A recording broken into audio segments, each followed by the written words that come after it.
سورہ بنی اسرائیل آیت نمبر 9۔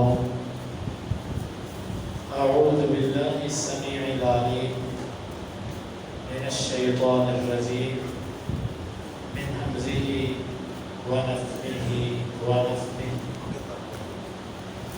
ان بے شک ھذا یہ القرآن قرآن یہدی رہنمائی کرتا ہے للذی اس راستے کی اس چیز کی ہی وہ اقوام سب سے مضبوط ہے سیدھی ہے ویبشر اور وہ خوشخبری دیتا ہے المؤمنین ایمان والوں کو الذین وہ مومن یعملون جو عمل کرتے ہیں الصالحات نیک ان بے شک لہم ان کے لیے اجر ہے کبیرہ بہت بڑا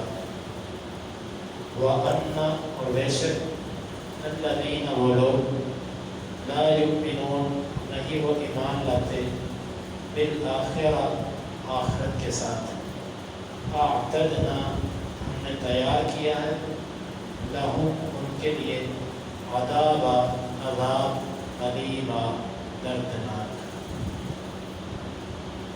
ان ھذا القرآن یہدی للتی ہی اقوم بے شک یہ قرآن رہنمائی کرتا ہے اس رستے کی جو سب سے سیدھا اور مضبوط ہے وَيُبَشِّرُ الْمُؤْمِنِينَ اور یہ ایمان والوں کو خوشخبری دیتا ہے الَّذِينَ يَعْمَلُونَ الصَّالِحَاتِ ایمان والے وہ ہیں جو نیک اعمال کرتے ہیں أَنَّ لَهُمْ أَجْرًا كَبِيرًا خوشخبری یہ ہے کہ ان کے لیے بہت بڑا اجر ہے وَأَنَّ الَّذِينَ لَا يُؤْمِنُونَ بِالْآخِرَةِ اور بے شک وہ لوگ جو آخرت پر ایمان نہیں لاتے اعتدنا لهم عذابا الیما ہم نے ان کے لیے دردناک عذاب تیار کیا۔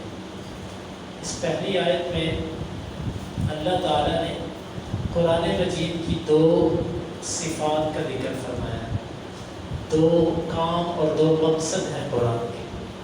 قرآن کا پہلا مقصد یہ ہے کہ یہ رستہ دکھاتا ہے، رستہ دکھاتا ہے اور ہر ایک کو دکھاتا ہے۔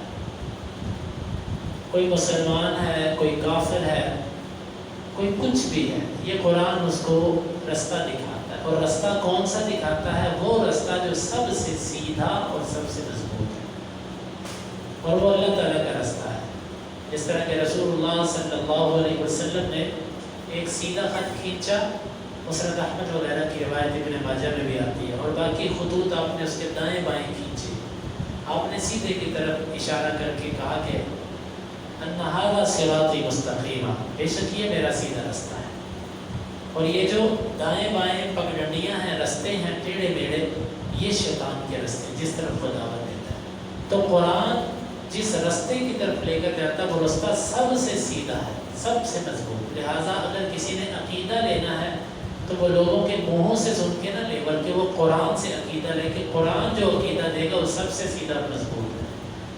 کسی نے اگر کوئی عمل کرنا ہے تو وہ قرآن اور حدیث سے عمل لے، قرآن اور حدیث کا عمل وہ ہوگا جو سب سے سیدھا اور مضبوط ہو۔ لوگوں نے بہت ساری کتابیں بنا رکھی ہیں اپنے نصاب کے اندر، اور اپنے لیے مختلف فقہوں کے نام دے رکھے ہیں، لیکن سچ یہ ہے کہ سب سے سیدھی فقہ، سب سے سیدھی عقیدے کی کتاب اور سب سے مضبوط تاریخ کی کتاب اور سب سے مضبوط پند و نصیحت کی کتاب جو ہے وہ قرآن اور حدیث ہے۔ تو یہ اللہ تعالیٰ نے فرمایا کہ قرآن اس طریقے کی رہنمائی کرتا ہے جو سب سے سیدھا اور مضبوط ہے۔ باقی آگے رستے پر چلانا یہ اللہ تعالیٰ کا کام ہے۔ قرآن رستہ ہر ایک کو دکھا دیتا ہے۔ پھر رستہ دیکھنے والا بھی اس کا اپنا اپنا مزاج ہے۔ بعض لوگ ایسے ہوتے ہیں کہ ان کا مزاج اطاعت والا ہوتا ہے، نفس کے اندر صفائی ہوتی ہے، جب وہ رستہ دیکھتے ہیں تو اس پر چل پڑتے ہیں۔ بعض لوگ ایسے ہوتے ہیں کہ ان کو رستے پہ چلنے پہ کئی قسم کی رکاوٹیں، برادری، قوم، مذہب، فرقہ اور ضد، تعصب، حسد، کئی ایسی چیزیں ہوتی ہیں جو رستے پر چلنے سے روک دیتی ہیں۔ بہرحال قرآن کا کام ہے رستہ دکھا دینا، پھر اس پہ چلانا اللہ کا کام ہے۔ بعض دفعہ انسان میں ایسی رکاوٹیں ہوتی ہیں کہ وہ سیدھے رستے پہ چل نہیں سکتا۔ وَيُبَشِّرُ الْمُؤْمِنِينَ، اور قرآن کا دوسرا کام یہ ہے کہ ایمان والوں کو خوشخبری دیتا ہے۔ وہ خوشخبری کیا ہے؟ اللہ رحم اجر کبیرہ، کہ ان کے لیے اللہ کے یہاں بہت بڑا اجر ہے۔ وہ اجر کی بڑائی کتنی ہے اس کو بیان نہیں کر سکتا۔ جب اللہ کے ہاں ایک کھجور کا اجر اتنا ہے کہ جب کوئی صدق کے دل سے کھجور خرچ کرتا ہے، اللہ تعالیٰ اس کو اپنے دائیں ہاتھ میں لیتا ہے، اور اللہ تعالیٰ کے دونوں ہاتھ دائیں ہیں۔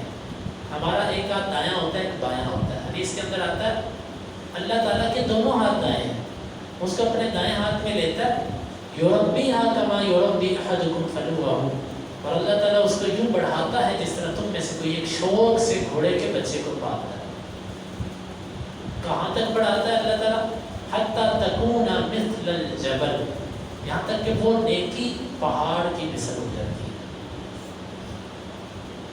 پہاڑ، اور بعض روایت میں احد کے لفظ ہے، اتنی بڑی ہو جاتی ہے وہ نیکی کہ احد پہاڑ 7 سے 8 میل کے مسافت پر پھیلا ہوا پہاڑ۔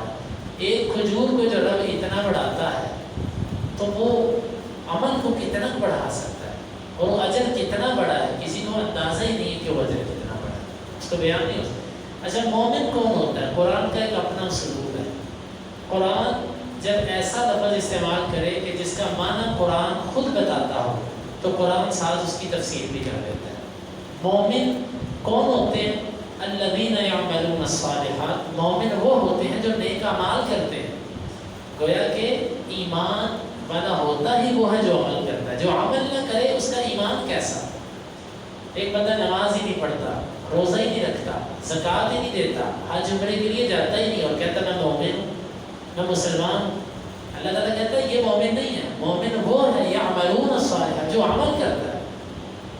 اور اس میں ان لوگوں پر بھی رد ہوا کہ جو کہتے ہیں کہ عمل ایمان کے اندر داخل ہے۔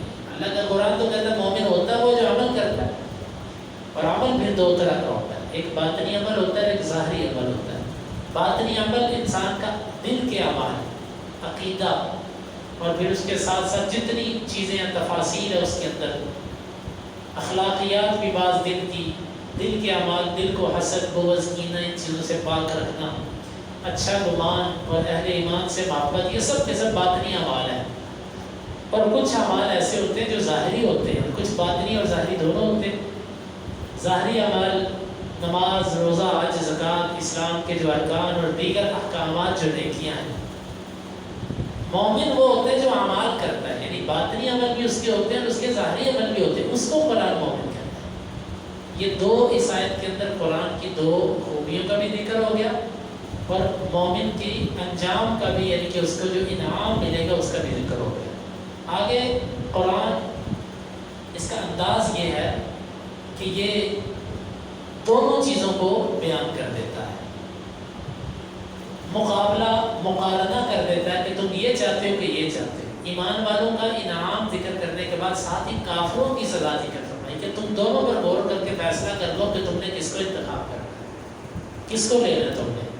وَأَنَّ الَّذِينَ لَا يُؤْمِنُونَ بِالْآخِرَةِ، اور وہ لوگ جو آخرت پر ایمان نہیں رکھتے۔ آخرت کا ذکر کیا؟ اس لیے کہ اصل جب انسان کو آخرت پر ایمان ہو جاتا ہے کہ میں نے مرنے کے بعد اٹھنا ہے، پھر اس انسان کے سارے اعمال ٹھیک ہو جاتے ہیں۔ اصل میں جس بندے کا آخرت پر جتنا ایمان مضبوط ہوگا، اس کے اعمال اور اس کے عقیدے میں اتنی بہتری ہوگی، اور جس بندے کا آخرت پر ایمان جتنا کمزور ہوگا، وہ کمزوری اس کے عمل کے اندر ظاہر ہوگی۔ تو گویا کہ آخرت کا ایمان بہت اہم ہے۔ آخرت کے ایمان میں سبھی کچھ آ گیا۔ جب آخرت کے ایمان کو مان لیے تو پھر آخرت کو زندہ کرنے والے پر ایمان، اس کی قدرت پر ایمان، اس کی طاقت پر ایمان، اس کے دیے ہوئے رسولوں، کتابوں اور ہر چیز پر ایمان اس میں شامل ہو جاتا ہے۔ اور خاص طور پر مشرکین اللہ کو مانتے تھے لیکن آخرت کے منکر تھے، اس لیے خاص طور پر اس کا بھی ساتھ ذکر کر دیا۔ اور وہ لوگ جو آخرت پر ایمان نہیں رکھتے، اعتدنا لهم عذابا الیما، ہم نے ان کے لیے دردناک عذاب تیار۔ دردناک عذاب وہ ہوتا ہے جو تکلیف دے۔ بعض دفعہ تو بڑے عذاب پر بھی درد ہوتا ہے انسان کو، عذاب بہت بڑی مار پٹ رہی ہے. اور بعض دفعہ ایسے ہوتا ہے کہ عذاب سزا تو بہت بڑی نہیں دی جا رہی لیکن سزا مسلسل ہے.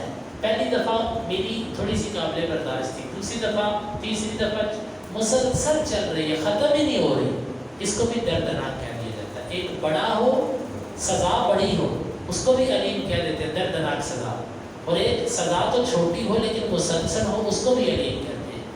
آخرت کی جو سزا ہے اس میں یہ دونوں چیزیں پائی جاتی ہیں. ایک تو وہ سزا بہت بڑی ہے, عذاب بہت بڑا ہے, اور دوسرا ہے مسلسل, اس میں ہمیشہ ہمیشہ ہے نہ ختم ہونے والا, اور پھر وہ عذاب بڑھتے سے بڑھتا جائے گا. تو یہ اللہ تعالیٰ نے کافروں کا سزا کا ذکر فرمایا. اللہ تعالیٰ سے دعا ہے کہ اللہ تعالیٰ ہمیں ان آیات کو سمجھنے کی اور ان کے تقاضوں کو پورا کرنے کی